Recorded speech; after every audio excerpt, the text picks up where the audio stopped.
जी आई है आंगनवा।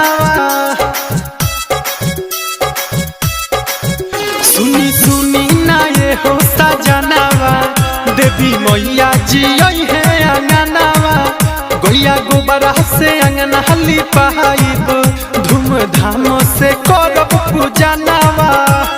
फल पान शादी बाजार से मंगा दी, फल पान शादी बाजार से मंगा दी। जाके लेके आई गंगा जी के पानी जी। 9 दिन भूखा बनवा रात, राजा जी बात मानी जी। 9 दिन भूखा बनवा रात, राजा जी बात मानी जी।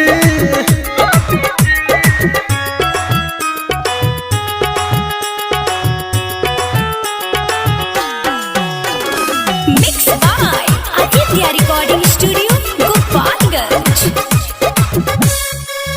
भोले बानी जो बाकी मनवा हमें लाल साहबा मोर। ओहे देवी मैया जी आंगनवा, दुखवा को हम दुनु कर जोर। ए सैया अरे बुझत काहे नइखे। भोले बानी जो बाकी मनवा हमें लाल साहबा मोर।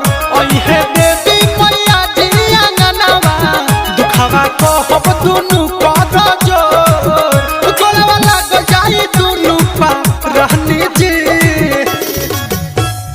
9 दिन भूखा बनवा रात, राजा जी बात मानी जी। 9 दिन भूखा बनवा रात, राजा जी बात मानी जी।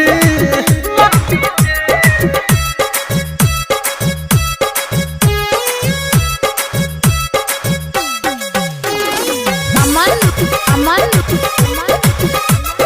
खुशी लगो, खुशी लगो।